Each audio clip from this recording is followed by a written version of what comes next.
미래를 부풀리는 확성기처럼 환청은 계속 발음합니다. 감옥도 열쇠만 있다면 집이 됩니다. 200에 20. 선생님, 자본주의 터리로 들여가세요. 크고 확실한 불에. 방법은 쉽게 찾을 수 있습니다. 건강한 귀는 닫는 편이 좋습니다. 백가경씨 오블로무프 일부를 읽어드렸습니다. 안녕하세요 소라님들. 문학의 소리를 듣고 전하는 문학라디오 문장의 소리입니다. 저는 오다영입니다.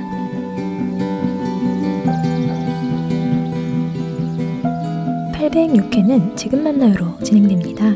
지금 만나요는 새 책을 낸 작가를 만나 작품을 둘러싼 다양한 이야기를 들어보는 시간입니다. 오늘은 시집 하이퍼 큐비클을 출간하신 백가경 시인과 함께합니다. 안녕하세요. 안녕하세요. 환영합니다. 네, 반갑습니다.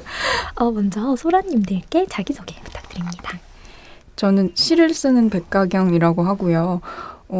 뭔가 본격적으로 이런 얘기를 하는 자리가 처음인데 이렇게 초대해 주셔서 너무 소라님들과 여기 문학광장 여러분들께 감사드립니다. 네. 네네. 저희가 그런 거 전문입니다. 네. 처음 하시는 분들 저희가 환영하고 있고요. 백가경 시인님은 2022년 경향신문 신춘문예로 작품 활동을 시작하셨고요. 첫 시집 하이퍼 큐비클을 최근에 출간하셨습니다. 지금 이 시집 색깔과 굉장히 잘 어울리는 옷을 입고 계세요. 좀 세 보이는데 평소에 좋아하시는 옷일까요? 네. 좋아하는 옷이고요. 제가 아까도 들어오기 전에 잠깐 그 스몰 토크를 하다가 제가 파란색을 좀 좋아하는데 그리고 나서 좀 여러 군데 제가 파란색을 많이 입고 있고 가지고 있고 하는 거를 보니까 약간 저는 나중에 제가 약간 세상에 이런 일이 같은데 파랑에 미친 할머니로 나오지 않을까라는 그 생각을 네, 그래서 좋아하는 셔츠입니다. 제가 알아봤죠. 네. 그렇다면 문지가 이 이제 시번때 시선집에서 바깥이 하늘색으로 바뀌었을 때 내 세상이다 뭐 이런 생각하셨나요? 당연하죠. 기다리셨나요? 네. 기다리진 못했고요. 네. 그 소식을 우연히 들었는데 네. 너무 좋았고 뭐 하늘색이라서 안에를 또 파란색으로 하는 게 괜찮나 싶었지만 좋은 거 더하기 네. 좋은 거는 더 좋은 거. 그렇죠. 근데 너무 예뻐요. 그쵸? 감사합니다. 뽑아놓고 나니 이렇게 잘 어울리는. 그리고 요새 옷도 비슷한 계열 옷을 겹치는 게 있어요. 저희가 이렇게 시집 얘기를 너무 부끄럽습니다. 그렇다면 시인님 여기 녹음실까지 이제 오셨을 텐데 오늘 하루 어떤 하루 보내셨나요? 저는 일을 하고 있어서 오후 반차를 쓰고 큐비클에서 일을 하다가 부랴부랴 별로 이제 강남에서 여기까지 오는데 꽤 걸리더라고요. 그래서 끝없는 큐비클. 맞습니다. 그래서 오늘도 약간 그런 출구 없는 느낌을 가지고 여기로 왔는데 그래도 너무 여긴 밝고 활기찬 분위기라서 너무 좋은 것 같아요. 사실 우리 녹음 부스도 큐비클 같다는 생각을 제가 시집을 읽으며 했었는데요. 어딘가 갇힌 듯 하지만 저희 둘이 함께니까 또 편안하게 있어볼 수 있을 것 같은데요. 시인님과 하이퍼 큐비클에 대한 이야기를 나누어 보겠습니다. 먼저 시인님이 시집에 관해 설명을 한번 해주신다면요? 예를 들어서 뭔가 던전이라고 하는 개념이 있잖아요. 근데 저는 항상 세상이 좀 사는 게 너무 던져진 느낌이 자주 들거든요. 근데 그 던전을 만약에 전개도로 그린다면 그리고 그 전개도에서 뭔가 여긴 위험한 부분, 여기는 뭔가를 얻을 수 있거나 아니면 뭔가 여기는 뭐 대차게 말도 안 되게 웃기다거나 약간 그런 것들을 좀 정신사납게 펼쳐놓은 전개도 같다 이렇게 좀 소개를 드리고 싶어요. 즐거우셨겠군요. 너무 즐거웠습니다. 네. 아니 뒤에 차례차례 나올 질문들이 있어서 어떤 말을 하고 싶냐면요. 슈퍼마리오에서 이렇게 보상이 나오기도 하고 함정이 나오기도 하잖아요. 맞아요. 평소에 세계를 좀 그렇게 그 상태로 인식하시는 건가요? 그건 너무 밝은 것 같고요. 네. 제가 좀 아직 밝아요. 네. 약간 흑화된 슈퍼마리오가 있다면은 뭐 그럴 수도 있을 것 같은데 저에게 보상은 그렇게 주어지지는 않는 것 같고요. 네, 버섯 따위 없죠. 네. 그래서 버섯을 만들어가는 어떤 이야기인 것 같아요. 노동, 공상, 네. 버섯. 그래서 어떤 보상이 주어지지 않는 미로에서 공상이나 어떤 그런 상상이나 사고 같은 걸 통해서 말도 안 되는 걸 만들어가는데 좀 거기서 좀 웃기도 하고 좀 그런 위로를 받기도 하고 하는 것 같아요. 시의 분위기가 약간 발랄하기 때문에 그런 것이지 구조적 그 착취가 곳곳에 만연하고요. 맞습니다. 네. 도대체 어떤 일을 겪으신 걸까? 제가 좀 그래서 지금 자꾸 저 스스로 혼자서만 자꾸 직업을 나중에 들어야지 하고 안 듣고 있는 거거든요. 네. 너무 좋은 것 같아요. 네, 많은 추측을 하며 읽었습니다. 네. 그래서요. 도대체 어떤 경제를 지나오신 건가? 어떤 지층을 낱낱이 경험하신 건가? 저로 하였는데요. 첫 시집 그래도 기대도 준비도 많으셨을 텐데 책을 처음 손에 쥐었을 때 어떤 기분이셨을까요? 약간 그 기분 좋은 우울함 같은 게 있었던 것 같아요. 그래서 제가 사실 시인이라고 불리는 게 거의 처음이기도 하지만 제가 본격적으로 시를 쓴다고 소개하는 사람이 아니었거든요. 근데 만천하에 약간 제가 하는 일들을 이제서야 비로소 그 물밑에서 하던 일들을 보여주는 느낌인데 그 반응이 너무 예상이 안 가고 또 어떻게 하다 보면은 제가 뭔가 어떤 낙인이 찍히거나 예를 들어 페미니스트로 낙인이 찍히거나 그럴 거라고 분명히 저는 상상을 했거든요. 근데 사실 그런 일들도 일어나지 않아서 조금 아쉽기도 한데요. 실망하셨나요? 네. 그래서 아무튼 그런 그 분기점에 있어서 느끼는 그냥 그런 기분 좋은 우울감 같은 게 있었던 것 같아요. 그래도 등단 후에 좀 빠르게 시집이 나온 편인 것 같아요. 요새 좀 빠르게 나오긴 하지만. 아, 그래요? 네, 아니요. 더 빠르게 나오나요? 모르겠어요. 저는 그 평균에 네. 걸리는 연도를 잘 몰라서 그렇군요. 그렇다면 오늘 이런 시집에 대한 이야기를 나눈 자리가 이 자리가 처음이라고 하셨는데 뭐 독자나 다른 경험, 독자님의 리뷰 경험이 있을까요? 네, 뭐 기억에 남는 게 몇 가지가 있는 것 같아요. 제일 기억에 남는 거는 너가 뻑큐 하고 싶어서 제목을 그렇게 지었냐라는 거였어요. 말도 안 되는 그게 제일 기억이 남고요. 또 끔찍하게 재밌다. 그 재밌다는 건데 그 끔찍하다란 말이 저는 너무 마음에 들었어요. 네. 그래서 이런 극찬을 받아도 되는 건가라는 생각을 했는데 네, 근데 대부분 이제 이해 안 간다라는 제 주변에서는 그런 그런가요? 평이 많았던 것 같아요. 더 많은 리뷰가 쌓이면 평균치가 나올 겁니다. 그런 영광이겠네요. 네. 그렇다면 그 시집을 엮을 때 유독 무엇이 힘들었는지 궁금합니다. 네. 일단 뭔가 시를 쓰는 일은 그랬지만 시집을 엮는 일까지 이렇게 딱 정말 단독자로서 뭔가 선택을 해야 하고 혼자서 뭔가 이제 밀고 나가야 되는 부분이 있잖아요. 근데 그게 되게 이게 맞나라는 생각이 참 많이 들어서 그게 좀 외롭고 힘들었던 것 같고요. 또 마지막까지 그 저작권 문제 때문에 그 같이 나오지 못한 시가 한 편이 있었거든요. 근데 그게 참 들어갔으면 좋았을 것 같은데 아쉬운 마음이 좀 계속 남는 것 같아요. 그러면 너무 계속 생각이 나죠. 네. 방법이 없었나요? 그분이 연락이 닿질 않았어요. 그게 약간 코딩으로 쓰여진 시였는데 제가 코딩을 쓰는 사람이 아니다 보니 뭔가 그런 것에 저작권이 너무 필요할 것 같은데 그게 마지막까지 해결이 안 돼서 좀. 정말 신선하네요. 코딩 저작권 처음 들어보는 것 같은데 그죠? 신선합니다. 꼭 다시 세상에 볼 수 네. 있도록 연락이 닿기를. 네, 꼭 좀 네. 봐주시면 좋겠어요. 그 가끔 메일을. 여기에 네. 음성편지 남기고 그러시거든요. 근데 아마 안 들으시겠지만 네. 꼭 우연히 닿는다면 네. 저작권 한번 고려해 주시길 네, 바라고요. 꼭 좀. 네. 큐비클에 그 하이퍼가 붙었습니다. 그 하이퍼 큐비클 일단 어감부터 강렬한데요. 막연히 들었을 때는 공간일까? 감정일까? 어떤 구조일까? 궁금해졌는데요. 이 조합 어떻게 떠올리게 되셨나요? 어쨌든 하이퍼 큐브라는 구조체는 4차원에 있는 구조체잖아요. 근데 거기서 시작을 했어요. 근데 그 큐브라는 형태에는 어떤 감정이 잘 안 들어간다고 느꼈거든요. 근데 큐비클이라고 하는 거는 이를테면은 약간 초고층 빌딩에 사람들을 최대한 많이 넣어서 일을 시키게 만들려고 개발된 어떤 칸막이들이잖아요. 근데 큐비클에는 그런 어떤 지난한 것들이 많이 묻어 있잖아요. 그렇게 봤을 때 그 큐비클을 계속 고민을 하다가 사실 뭔가 제가 이 세상을 인식하는 것에 있어서 그런 어떤 사무적인 굉장한 그 막 칸막이들의 연속체 같다고 느껴졌거든요. 근데 그걸 한 차원 더 끌어올린다면 어떻게 될까라는 그런 공상을 하다가 만들게 되었어요.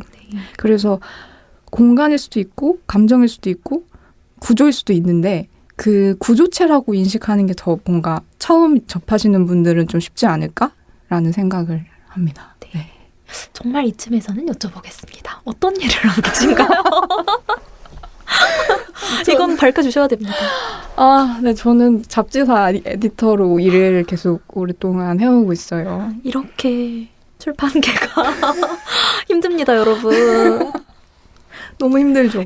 아까 끔찍하다는 말을 칭찬으로 들으셨다는데 이런 끔찍한 구조의 상상력이 어쩔 수 없는 것 같습니다. 잡지사에서 네. 지금도 다니고 계신 거죠? 네. 좋습니다. 시인님께 이 말을 처음 떠올렸을 때 머릿속에 어떤 이미지가 가장 먼저 떠올랐을지 궁금합니다. 이 하이퍼 큐비클이요. 회사나 병원도 떠오르고요. 굉장히 빽빽한 아파트나 미로 같은 구조물 같은 것도 생각나는데 시인님은 바로 어떤 공간이 떠오르시나요? 저는 그 영화 중에 자크 타티 감독의 플레이타임이라는 영화가 있거든요. 근데 그게 그 프랑스 영화라고 알고 있는데 그 사람이 자기가 영화를 찍을 공간을 직접 다 설계를 한 거예요. 그래서 건축도 뭐 도시도 온갖 재산을 다 들여서 만들었는데 거기에 진짜 실제와 같은 건축물들이 엄청 많아요. 그래서 좀 그런 실제하지만 뭔가 실제하지 않는 것 같은 그런 초고층 빌딩 그런 걸 제일 먼저 떠올렸던 것 같아요. 네, 푸른 초고층 빌딩. 푸르면 너무 좋겠네요. 그렇다면 그러한 지점이 아마 그 하이퍼 큐브에 관한 기록이라는 시에서 시작되었던 것 같은데요. 저희가 작가님의 시세기를 따라가는 첫 번째 열쇠이자 등단작입니다.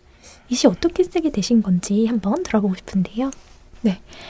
이게 21년도 11월쯤에 썼던 시였어요. 근데 11월, 12월 되면 뭔가 이제 투고를 하기 위해서 많이들 이제 노력하는 그런 시즌이잖아요. 근데 저 역시 그런 시기를 보내고 있었고, 근데 그 당시에 제가 뭐 여러 번 이제 투고를 하고 신춘문예나 뭐 여러 가지의 이런 거를 보냈지만 그 좋지 않은 응답만 있어서 이쯤에서는 그만둬야 되는 생각도 해야 되지 않나? 라는 생각을 하던 그런 시즌이었던 것 같아요. 그래서 뭐 잘 쓴 시들을 다 이렇게 모아놓고 결국 뭔가 한 편을 써야 되는 그런 타이밍이었는데 그래서 이 시가 합평 때도 그렇게 무슨 말인지 모르겠다라는 말만 들었던 시였어요.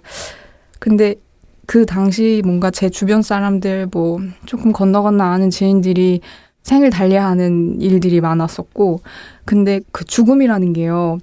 지금 우리가 죽어본 적이 없기 때문에 그냥 타인의 죽음으로만 그거를 볼 뿐이잖아요. 근데 그렇게 된다면 조금 희망적인 회로를 돌려보고 싶었던 것 같아요. 그래서 뭔가 이 공간과 시간의 차원을 넘나들면 내가 그냥 무심코 꽂아놓은 책 한 권의 책등에 있는 제목만으로 그 사람을 살릴 수도 있지 않을까라는 생각을 하면서 썼던 시였어요. 저도 사실 첫 시니까 원래 좀 편안하게 들어가잖아요. 읽고 깜짝 놀라. 네. 이렇게 시간으로 돌아와 이런 기적이 가능하다면 입구가 놀람에 열렸는데요. 그 X, Y, Z 쭉. 네. 그 합평하신 분들이 어렵다고 한 것은 여러 개념들이 이제 들어가 있었기 때문일 것 같은데 저는 이것을 정글짐 구조, 아이들이 노는 놀이터의 정글짐 구조를 먼저 말을 한 후에 그 X, Y, J라는 어린이라는 말이 끔찍하게 다가왔습니다. 이들이 서로 영향을 주고받으면서 그 값이 서로 상호작용하잖아요. 맞아요. 네, 여기가 우한으로 드러나면 여기는 붙어버리는 방식의 기적을 일으키신 건데 맞아요. 그걸 어린아이, 네, 그냥 회사원 그리고 정글짐이 아닌 회사라고 했다면 덜 끔찍했을 것 같아요. 맞아요. 그래서 그 시가 처음에 그 이미지가 어떤 이미지가 주됐었냐면 그 정글짐을 개발한 사람이 그 수학적 개념을 애들한테 그걸 가르쳐주기 위해서 그런 걸 지었다니라는 그런 약간 화가 나는 지점이 있었어요.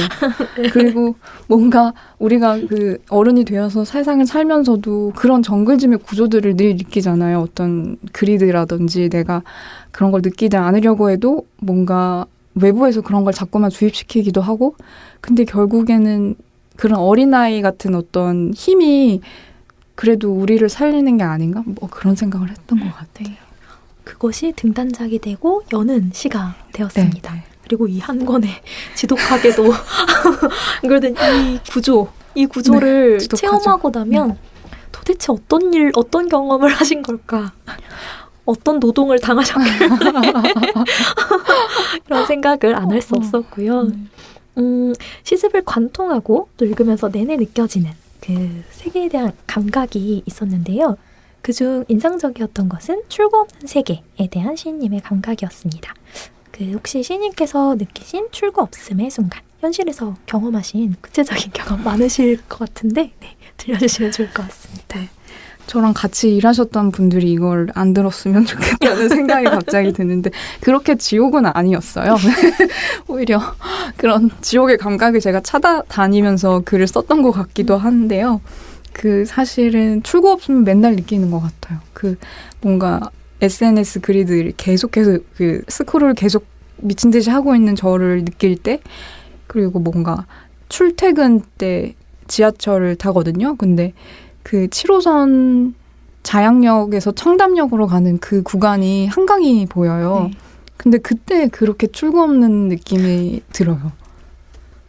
저희 한강이 그래도 서울에 좋은 정신 심리에 좀 도움이 되는 것으로 유명한데 어떤 의미일까요? 그렇게 말씀하세요. 저희 정신복지에 좋다고 다들 알고 있는데 그쵸. 본질을 보신 자는 이것이야말로 출구 없습니다. 그러니까 그게 만약에 정말 강변에서 봤다면 좋았을 것 같거든요. 근데 이제 다들 아무 말 안 하고 뭔가 아주 조용한 근대 10,000원인 지하철에서 창을 통해서 보면 정말 조금 저로서는 좀 많이 암담하고, 내가 언제까지 이 10,000원 지하철을 꾸겨져서 타면서 이 몸으로 일을 할 수 있을 것인가라는 너무 우울한 생각만 그 또한 들었네요. 큐비클이니까요. 네, 그렇죠. 이토록 큐비클을 잘 인식하시는 시인님께서 그렇다면 생존에 대해 얘기를 해보고 싶습니다. 생존을 위해 노동하는 노동자에 대한 포착이 굉장히 많이 드러나는데요. 기계적 노동, 과로, 피로의 이미지는 물론이고 시인의 말에서도 과로 상태라는 말이 전면으로 등장합니다. 어떤 부분은 읽으면서 좀 진짜로 고통스러웠는데요. 그래서 궁금합니다. 정말 에디터만 하셨는데 이토록 고통스러우신 건지 다양한 노동의 경험이 있으신 건지 궁금합니다. 그래서 무슨 일화를 들려드려야 괜찮을까라는 생각을 하다가 지금 너무 이 현재에 있는 것들은 조금 제 신변의 위험이 있다 보니까 좀 아주 오래전의 기억을 좀 돌려서 예전에 웨딩 아르바이트를 한 적이 있었어요. 근데 이제 그때는 뭔가 하이힐의 센치와 이런 여러 가지 것들이 많이 제약이 있었고, 그걸 그렇게 하고 막 축포를 쏘고 공장식 웨딩의 현장에서 그걸 계속 기계적으로 울고 축하받고 하는 그 모습이 너무 힘들었던 것 같아요. 그 얘기를 드릴 수 있을 것 같고, 이번에 시집을 같이 편집을 맡아주신 편집자와 저희 채팅방에 공지가 되어 있는 문장이 있거든요. 그게 노동 정말 눈물겹다. 눈물겨운 노동이다. 네, 약간 문학과 이것인데요. 지성사에서 출간된 시집입니다. 공지에 올라있다 이거죠? 전 지금 책임 편집자님을 확인하고 있는. 근데 저는 네네. 그것을 너무 자주 들여다보고, 편집자님은 모르시겠지만 네, 그렇습니다. 네. 너무 이상한 얘기만 하는 거. 아니요. 충분히 잘 숨기고 돌아. 근데 이제 웨딩 산업 말 그대로 우리가 어떤 책상에 앉아서 공장 자리에 앉아서가 아니더라도 이 노동 현장도 거의 갇혀있는 그럼요. 뮤지컬인데 너무나 인간사고 축하를 받고 행복한 어떤 자리마저 공장식으로 돌아가고 있는 거죠. 서비스가. 그렇죠. 그러니까 여러 가지 경험들의 공통점이라고 하면 일이 인간을 소외시킬 때인 것 같아요. 약간 일을 하고 있는 인간의 자리를 일이 빼앗을 때 그런 공통점이 있는 것 같아요. 네. 잠깐 질문을 드리자면 시인님은 일을 안 해도 되면 안 하고 싶으신가요? 정말 당연한 거 아닐까요? 그래서 친구들과는 항상 우리를 살릴 것은 로또밖에 없다라는 말도 안 되는 말을. 네. 공식적인 의견 남겨주셨고요. 이어서 아이디어 라이더에 관하여 여쭤보고 싶습니다. 이 시는 벌레의 노고를 높이 산 나는 그를 인간이라 부르기로 한다 라고 적고 있는데요. 인간과 비인간의 경계를 허무는 선언으로 시작하여 택배 노동자의 죽음으로까지 넘어갑니다. 이 시를 쓰게 된 배경에 관하여도 들어보고 싶습니다. 네, 이 시의 마지막 각주에 달린 그 뉴스를 보고서 너무 참혹하다는 생각을 했었어요. 근데 사실 그 뉴스를 보고 시를 써야겠다라는 생각은 절대로 못했었던 것 같아요. 사실 그런 참혹한 일을 시로 쓰는 거는 저로서는 불가능한 일이라고 늘 생각을 하는데 그 이미지가 계속해서 머릿속에 떠나질 않았고 그리고 그 이미지들이 결국 정확한 그 뉴스를 뭔가 쓰겠다는 생각보다 뭐 그간의 일들을 그런 이미지들이 겹쳐지면서 아이디어 라이더라는 시가 나온 것 같거든요.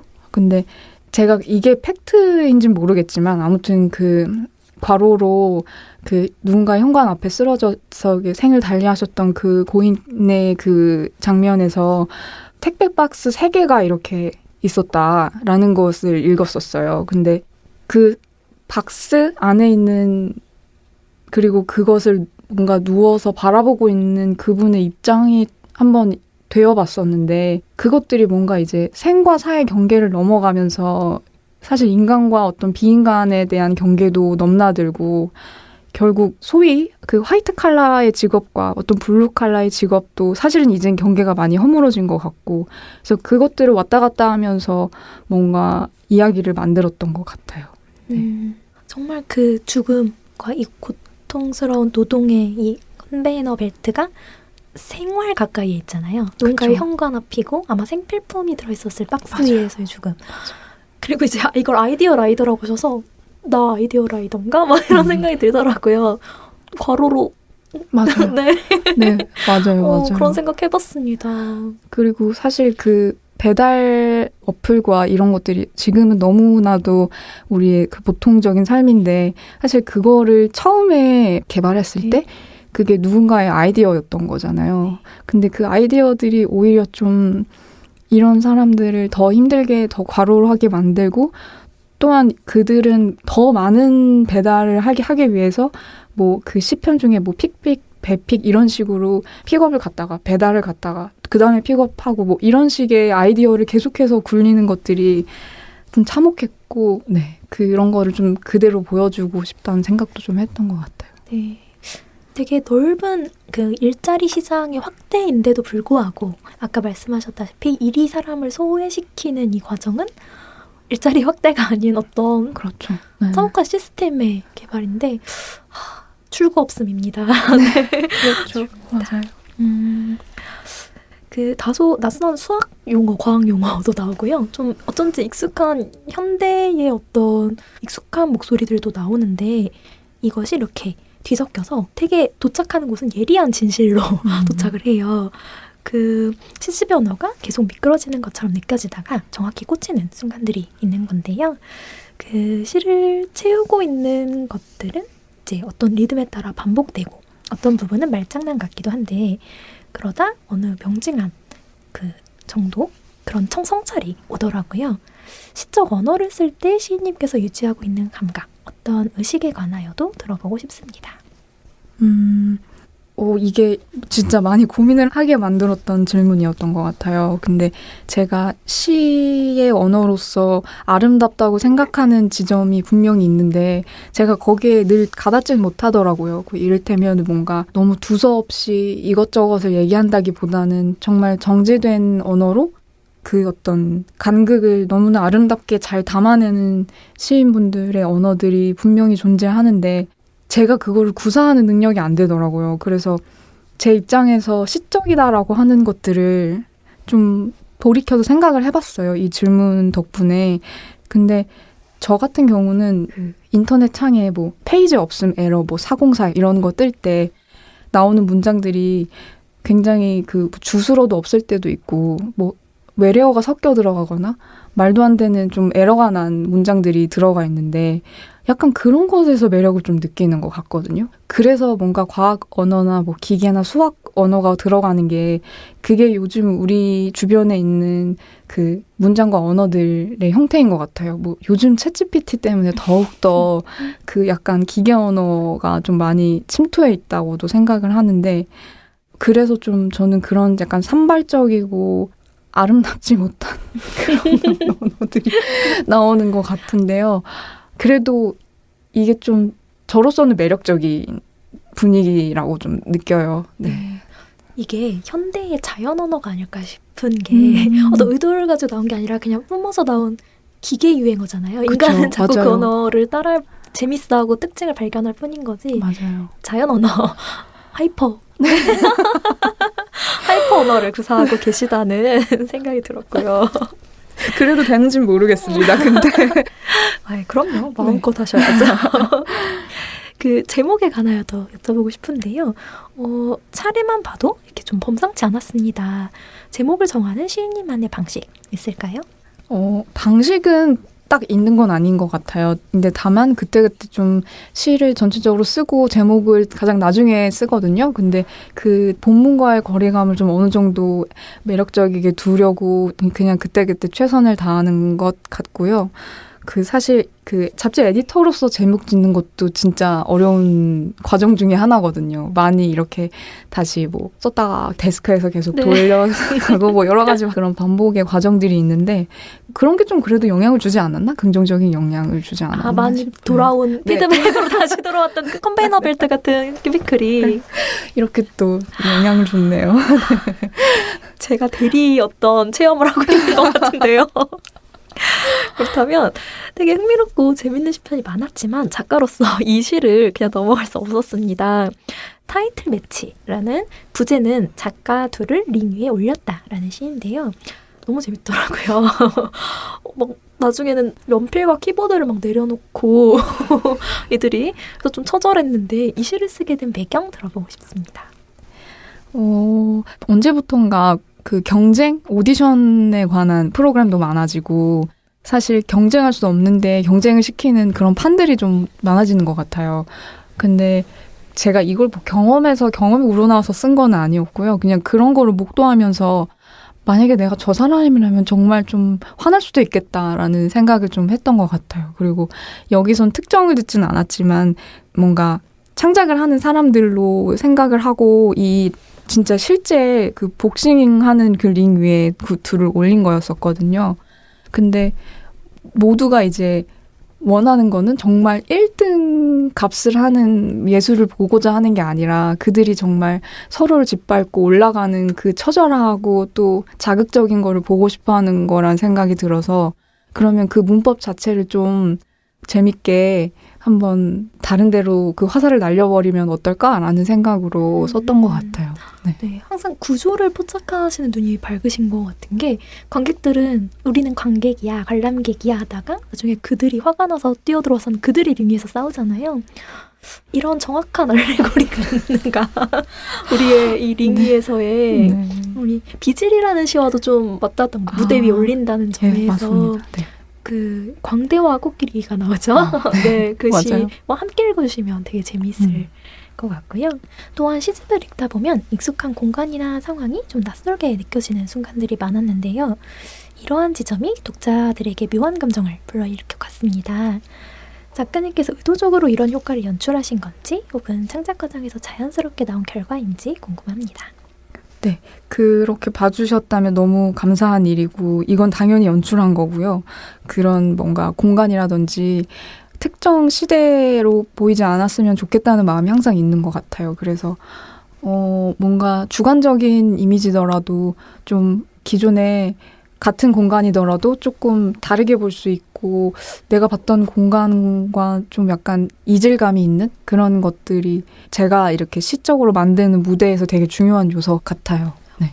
그 아까 저는 시인님이 한강을 지나는 지하철 그거 큐비클이라고 하셔갖고 전 이제 다 그렇게 바라볼 수밖에 없게 됐어요. 죄송합니다. 이거 어떡할까? 이거 가경적 사고인 거죠. 네. 한동안은 그렇게 생각을 금방 잊으시기를.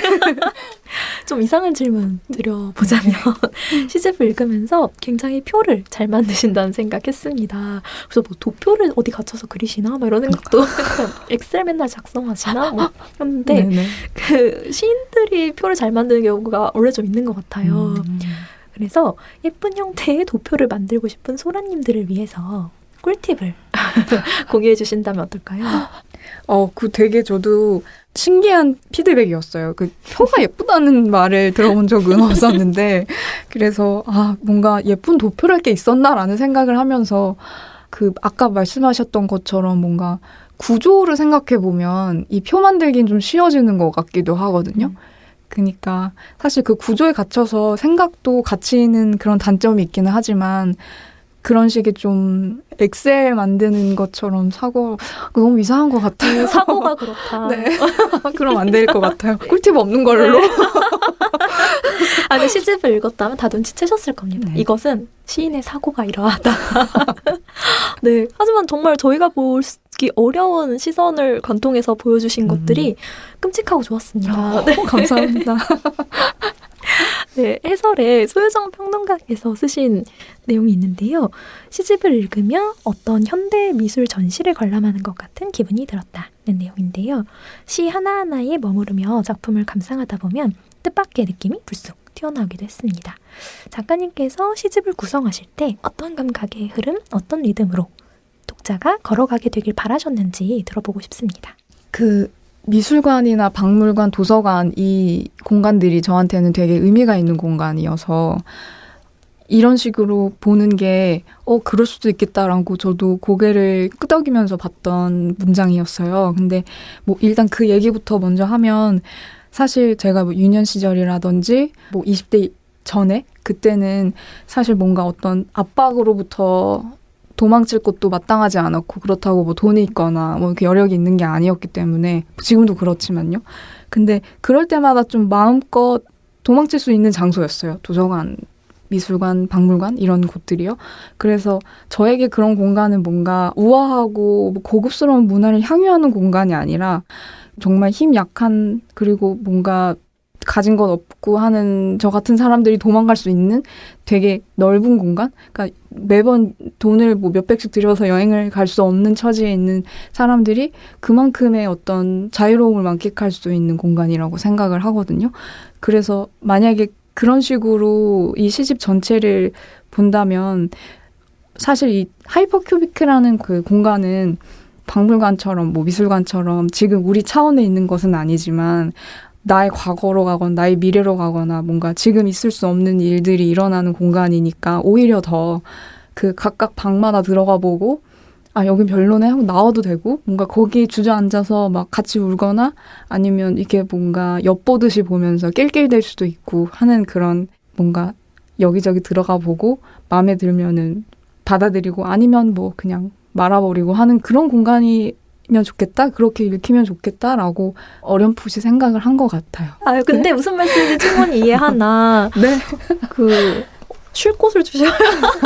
근데 이제 이 질문도 드리고 싶었어요. 네. 저희가 어떤 공간적 그 휴식도 좀 사라지고 시간적 휴식도 사라진 계속되는 피로 사회라는 생각이 들었거든요. 여러 의미로 받아들일 수 있겠지만 저는 여기서도 일하고 저기서도 일하고 이 시간에도 일하고 저 시간에도 일하는 저 같았는데 저도 비슷합니다. 네, 네. 그러면 쉴 곳이라고는 도서관, 미술관 네. 말씀하신 네. 도피처는 그 정도일까요? 그런 의미에서의 쉬는 것은 진짜 뭔가 캐주얼하게 정말 쉰다고 했을 때 집도 있고 여러 가지가 있겠죠. 근데 그 안에도 약간 임시정원이라는 시도 있고요. 약간 쉴 곳이. 제가 너무 몰아붙였네.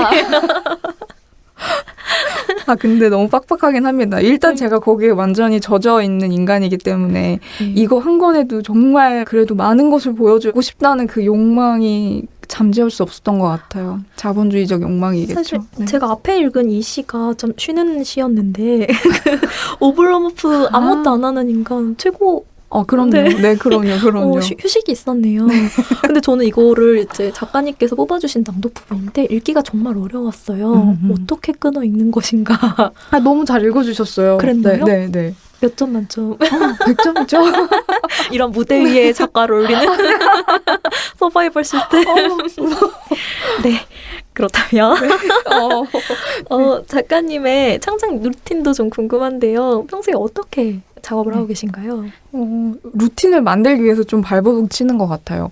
진짜 기계적 루틴이라고 하면 뭐 출퇴근이겠죠. 근데 그 안에 좀 그래도 쓰고 생각하고 이런 시간을 좀 넣으려고 발버둥을 치는 그런 와중이고요. 그래서 루틴이 안 되고 있어요. 그러니까는 짬이 날 때마다 이렇게 하는 그런 좀 비루한 그런, 저도 뭔가 아침에 일어나서 러닝을 하고 그리고 이렇게 자리에 앉아서 뭔가 여유롭게 쓰고 이런 시간이 올까라는 생각을 하면 또 출구 없음의 세계로 빠져드는.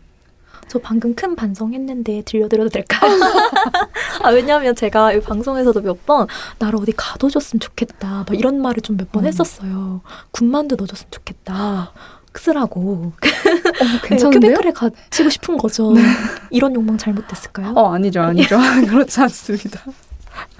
그래서 진짜 그 어떤 배부른 생각했다 생각을 하면 아이고. 그러면 시가 안 써질 때는 도망가시나요? 뭐 시가 안 써지는 시간이 대부분이라서 도망치지는 않고요. 보통은 그 몸을 움직이려고 해요. 그러니까 뭐 제가 요가를 한다거나 안 되던 동작을 막 하다가 넘어지고 고꾸라지고 이런 것들을 하면 생각이 이제 완전히 꺼지잖아요. 그런 것들을 좀 하고 나면 괜찮아지는 것 같고, 뭐 산책도 그 중에 하나일 것 같고요.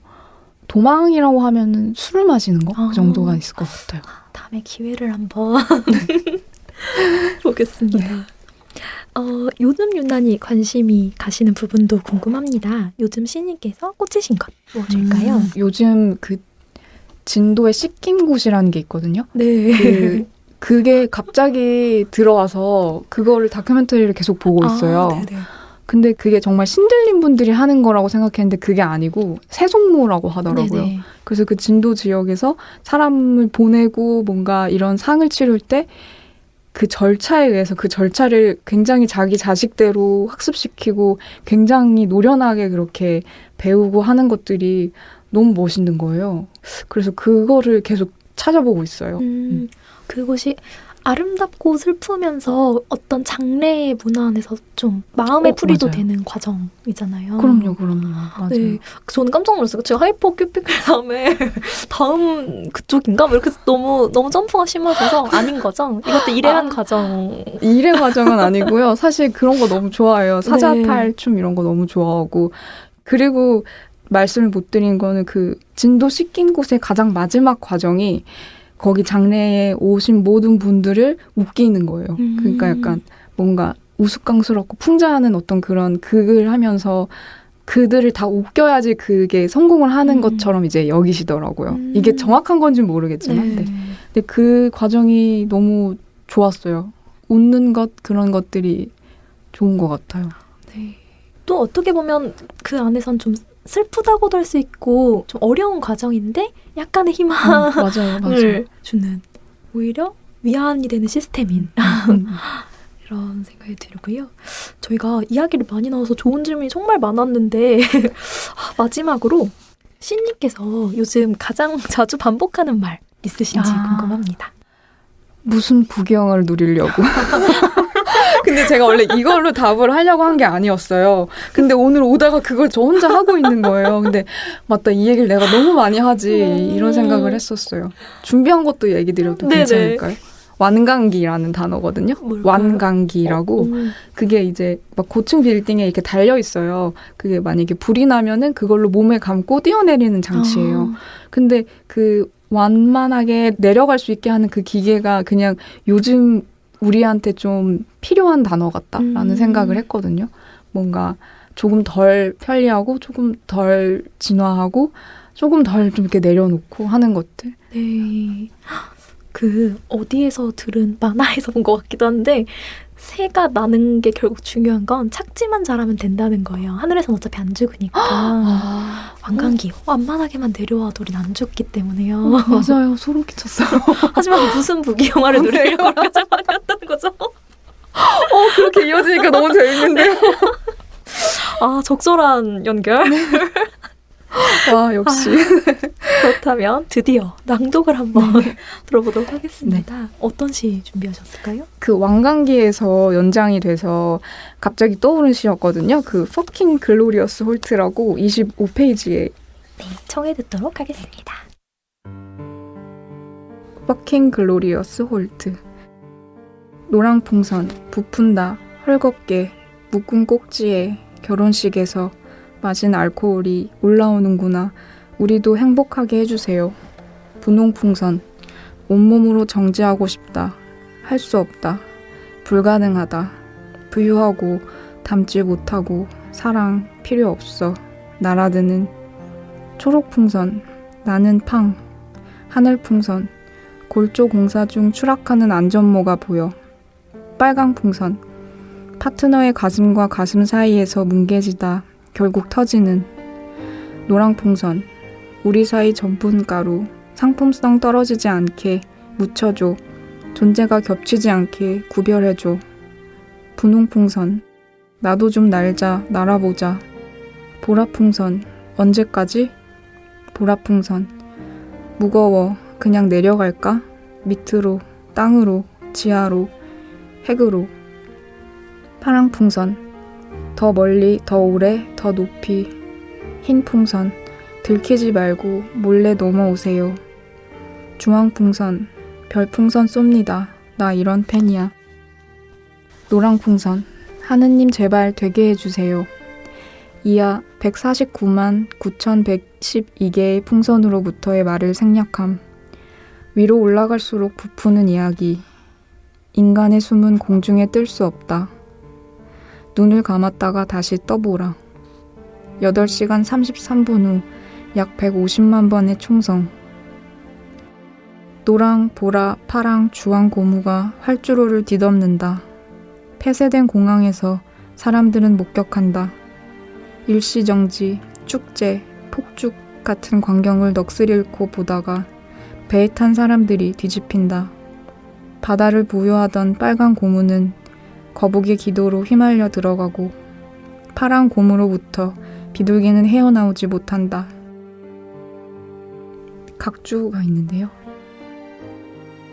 왜냐하면 만약 우리가 모두 아프게 되고 그래서 침대에만 갇혀있게 되어서 서로 위안을 나누고 치료 경험을 나누며 지지 그룹을 형성하고 서로의 트라우마적 경험에 대해 증인이 되며 우리의 아프고 고통에 차 있으며 비싸고 민감하고 환상적인 신체들에 대한 사랑과 보살핌을 가장 우선으로 여기게 된다면 일하러 갈 사람은 아무도 남지 않게 될 것이므로 아마도 그때가 되면 그제서야 자본주의는 그토록 필요했고 오래 지체되었으며 존나게 영광스러운 정지로 인해 단말말을 찌를 것이기 때문이다. 요한나 헤드바 아픈 여자 이론. 네. 여기 나와서 괜찮을까 싶습니다. 그럼요. 여기 사실 엄청난 말들이 오가는 곳입니다. 참 권력, 이 차이로 인한 많은 일들을 여기서 목격을 해서 많은 분들이 재미있게 읽으시다가도 이 끔찍함을 느끼신 것 같은데요. 이 시를 읽어주셔서 참 좋은 것 같아요. 다시 목소리로 감사드리고요. 오늘 어떠셨는지 들어보고 혹시 다음 활동 있으시다면 잠깐 이제 홍보 타임도 좀 가져보려고 하는데요. 다음 활동 계획이 있으신가요? 네, 일단 너무 편안하게 이렇게 좀 세심하게 이끌어주셔서 너무 감사드리고요. 그리고 앞으로 조금 있는 것들은 7월 3일 날 재미공작소에서 소스 리스트를 하는데 이게 정원이 안 되면 없어져서요. 혹시라도 네네. 오늘 듣고 재미있으신 분들은 오시면 좋을 것 같고. 다행히 저희 방송이 그 전에 올라갑니다. 다행입니다. 네, 그리고 7월에 황유지 평론가랑 같이 쓴 에세이가 한 권 나올 것 같아요. 벌써요. 네, 근데 그것도 끔찍할 것 같아서 문제긴 한데요. 네. 저희가 이제는 의심을 안 해요. 네. 기대가 됩니다. 네. 감사합니다. 정말 알찬 계획까지 잘 들었고요. 백가경 시인님 오늘 특별한 시간 함께해 주셔서 정말 감사합니다. 감사합니다.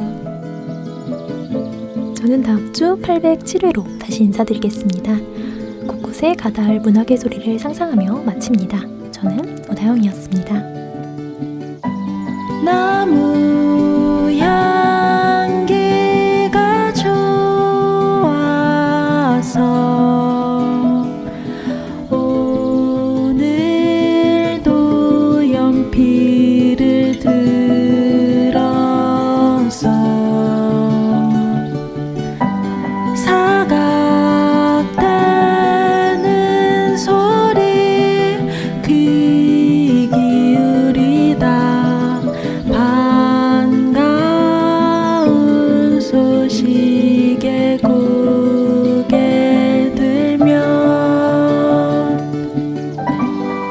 문학 라디오 문장의 소리